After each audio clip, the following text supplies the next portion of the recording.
ಯಲಹಂಕದ ಹೊಯ್ಸಳ ಕ್ರೀಡಾಂಗಣದಲ್ಲಿ ಈಶಾನ್ಯ ವಿಭಾಗದ ಪೊಲೀಸರಿಂದ ರೌಡಿಗಳ ಪೆರೇಡ್ ನಡೆಸಲಾಗಿದೆ. ಮನೆಗಳ್ಳತನ, ಮೊಬೈಲ್ ಕಳ್ಳತನ, ವಾಹನ ಕಳ್ಳತನ ಮತ್ತು ವಂಚನೆ ಪ್ರಕರಣದಲ್ಲಿ ಭಾಗಿಯಾಗಿದ್ದ ಒಟ್ಟು 350 ಮಂದಿಯನ್ನ ಕರೆತಂದು ಪೆರೇಡ್ ನಡೆಸಲಾಯಿತು. ಈಶಾನ್ಯ ವಿಭಾಗ ಡಿಸಿಪಿ ಸಜಿತ್ ನೇತೃತ್ವದಲ್ಲಿ ಪೆರೇಡ್ ನಡೆಸಲಾಗಿದ್ದು, ಇನ್ಮುಂದೆ ಕಳ್ಳತನ, ವಂಚನೆ ಪ್ರಕರಣದಲ್ಲಿ ಭಾಗಿಯಾಗದಂತೆ ಎಚ್ಚರಿಸಲಾಯಿತು. ಹಾಸನದ ಹಿಮ್ಸ್ ಆಸ್ಪತ್ರೆಯಲ್ಲಿ ವೈದ್ಯರೊಬ್ಬರು ಮಹಾ ಎಡವಟ್ಟು ಮಾಡಿದ್ದಾರೆ. ಎಡಗಾಲಿನಲ್ಲಿದ್ದಂತಹ ರಾಡ್ ತೆಗೆಯಲು ಬಂದ ಮಹಿಳೆಯ ಬಲಗಾಲನ್ನ ಕೊಯ್ದು ಶಸ್ತ್ರಚಿಕಿತ್ಸೆ ನಡೆಸಿದ್ದಾರೆ. ವೈದ್ಯರ ಎಡವಟ್ಟಿನಿಂದ ಮಹಿಳೆ ಎರಡೂ ಕಾಲುಗಳಿಗೆ ಬ್ಯಾಂಡೇಜ್ ಹಾಕಿಕೊಂಡು ಹಾಸಿಗೆ ಹಿಡಿದಿದ್ದಾರೆ. ಚಿಕ್ಕಮಗಳೂರು ಜಿಲ್ಲೆ ಬೂಚನಹಳ್ಳಿ ಕಾವಲು ಗ್ರಾಮದ ಜ್ಯೋತಿ 2.5 ವರ್ಷಗಳ ಹಿಂದೆ ಸಂಭವಿಸಿದಂತಹ ಅಪಘಾತದಲ್ಲಿ ಎಡಗಾಲಿಗೆ ಗಂಭೀರ ಗಾಯಗೊಂಡಿದ್ರು. ಆಗ ಎಡಗಾಲಿಗೆ ರಾಡ್ ಅಳವಡಿಸಲಾಗಿತ್ತು. ಇತ್ತೀಚೆಗೆ ರಾಡ್ನಿಂದ ಕಾಲು ನೋವು ಕಾಣಿಸಿಕೊಂಡಿರೋದ್ರಿಂದ ಹಿಮ್ಸ್ ಆಸ್ಪತ್ರೆಯ ಡಾಕ್ಟರ್ ಸಂತೋಷ್ ಅವರನ್ನ ಜ್ಯೋತಿ ಸಂಪರ್ಕ ಮಾಡಿದ್ರು. ರಾಡ್ ತೆಗೆಯೋದಕ್ಕೆ ಶಸ್ತ್ರಚಿಕಿತ್ಸೆಗೆ ವೈದ್ಯರು ಸೂಚಿಸಿದ್ರು. ಅದರಂತೆ ಶನಿವಾರ ಜ್ಯೋತಿಯನ್ನ ಹಿಮ್ಸ್ ಆಸ್ಪತ್ರೆಗೆ ದಾಖಲಿಸಿದ್ರು. ಆದರೆ ಎಡಗಾಲು ಬದಲು ಬಲಗಾಲು ಕೊಯ್ದು ವೈದ್ಯ ಸಂತೋಷ್ ಮಹಾ ಪ್ರಮಾದ ಎಸಗಿದ್ದಾರೆ. ವೈದ್ಯರ ನಿರ್ಲಕ್ಷ್ಯದ ವಿರುದ್ಧ ಜ್ಯೋತಿ ಕುಟುಂಬಸ್ಥರು ಆಕ್ರೋಶ ವ್ಯಕ್ತಪಡಿಸಿದ್ದು, ಡಾಕ್ಟರ್ ಸಂತೋಷ್ ಅವರ ವಿರುದ್ಧ ಕ್ರಮ ಆಗಬೇಕು ಅಂತ ಆಗ್ರಹಿಸಿದ್ದಾರೆ.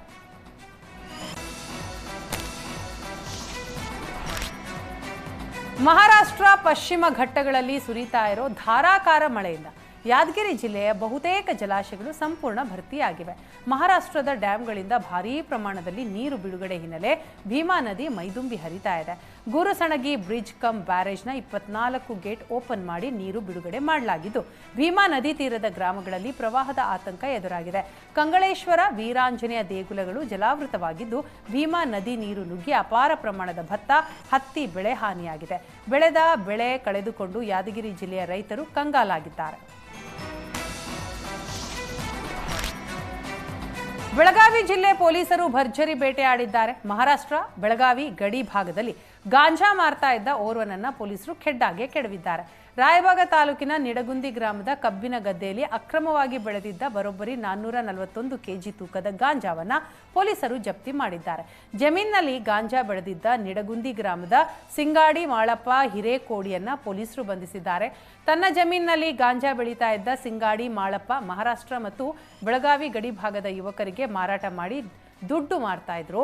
ಈ ಸದ್ಯ ಈತನನ್ನ ಬಂಧಿಸಿರುವ ಪೊಲೀಸರು ನ್ಯಾಯಾಂಗ ಬಂಧನಕ್ಕೆ ಒಪ್ಪಿಸಿದ್ದಾರೆ.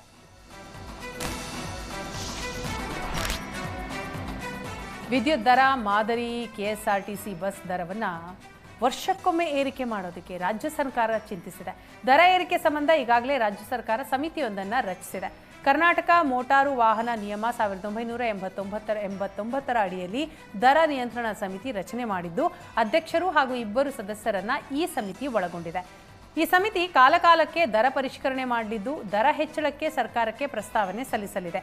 ದಿನೇ ದಿನೇ ಇಂಧನ ದರ ಹೆಚ್ಚುತ್ತಾ ಇರುವ ಹಿನ್ನೆಲೆ ಒಂದೇ ಸಲ ದರ ಏರಿಕೆ ಮಾಡುವ ಬದಲು ವರ್ಷಕ್ಕೊಮ್ಮೆ ದರ ಏರಿಕೆ ಮಾಡಲು ಸಮಿತಿ ರಚಿಸಲಾಗಿದೆ ಅಂತ ಹೇಳಲಾಗಿದೆ.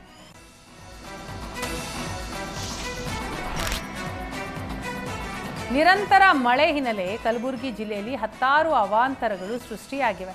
ಸತತ ಮಳೆಯಿಂದ ತೊಗರಿ ಬೆಳೆಗಳು ನೆಟೆ ರೋಗಕ್ಕೆ ತುತ್ತಾಗಿದ್ದು, ರೈತರು ಕಂಗಾಲಾಗಿದ್ದಾರೆ. ಕಲಬುರಗಿ ಜಿಲ್ಲೆಯಲ್ಲಿ ಒಟ್ಟು 6 ಲಕ್ಷ ಹೆಕ್ಟೇರ್ ಪ್ರದೇಶದಲ್ಲಿ ತೊಗರಿ ಬೆಳೆ ಬೆಳೆಯಲಾಗಿತ್ತು. ಈ ಪೈಕಿ 90% ಪ್ರದೇಶದಲ್ಲಿ ಬೆಳೆದಿದ್ದ ಬೆಳೆ ಸಂಪೂರ್ಣ ನಾಶ ಆಗಿದೆ. ಆಳಂದ ತಾಲೂಕಿನ ನಿರಗುಡಿ ಗ್ರಾಮದಲ್ಲಿನ ಜಮೀನುಗಳು ಸಂಪೂರ್ಣ ನೀರಿನಿಂದ ಆವೃತ ಆಗಿದ್ದು, ತೇವಾಂಶ ಹೆಚ್ಚಾಗಿ ತೊಗರಿ ಬೆಳೆ ಸಂಪೂರ್ಣ ನಾಶವಾಗಿದೆ. ತೊಗರಿ ಮಾತ್ರ ಅಲ್ಲದೆ ಹೆಸರು, ಉದ್ದು, ಹತ್ತಿ ಬೆಳೆಗಳು ಸಹ ನೀರು ಪಾಲಾಗಿವೆ. ಸೂಕ್ತ ಪರಿಹಾರ ನೀಡಬೇಕು ಅಂತ ರಾಜ್ಯ ಸರ್ಕಾರಕ್ಕೆ ರೈತರು ಆಗ್ರಹಿಸಿದ್ದಾರೆ. ರಾಜ್ಯಾದ್ಯಂತ ಎಲ್ಲ ಜಿಲ್ಲೆಗಳಲ್ಲಿ 2ನೇ ದಿನದ ಜಾತಿ ಜನಗಣತಿ ನಡೀತಾ ಇದೆ. ಮನೆ ಮನೆಗೆ ತೆರಳಿ ಗಣತಿದಾರರು ಮಾಹಿತಿ ಸಂಗ್ರಹಿಸ್ತಾ ಇದ್ದಾರೆ. ಈ ಮಧ್ಯೆ ರಾಯಚೂರಿನಲ್ಲಿ 2ನೇ ದಿನವೂ ಆ್ಯಪ್ ಕೈಕೊಟ್ಟು ಗಣತಿದಾರರು ಪರದಾಡಿದ್ದಾರೆ. ರಾಯಚೂರಿನ ಗಂಗಾ ನಿವಾಸದಲ್ಲಿ UHID ದಾಖಲಿಸಿದಾಗ ಆ್ಯಪ್ನಲ್ಲಿ ತಪ್ಪಾದ ಮಾಹಿತಿ ತೋರಿಸಿದೆ. ಆ್ಯಪ್ನಲ್ಲಿ ತೋರಿಸ್ತಾ ಇರುವ ಅಂಶಕ್ಕೂ ವಾಸ್ತವದಲ್ಲಿರುವ ಅಂಶಕ್ಕೂ ವ್ಯತ್ಯಾಸ ಕಂಡುಬಂದಿದೆ. ಗಣತಿದಾರರು ಗೊಂದಲಕ್ಕೆ ಈಡಾಗಿದ್ದಾರೆ. ಆ್ಯಪ್ ಸರಿಪಡಿಸುವಂತೆ ಗಣತಿದಾರರು ಸರ್ಕಾರಕ್ಕೆ ಮನವಿ ಮಾಡಿದ್ದಾರೆ.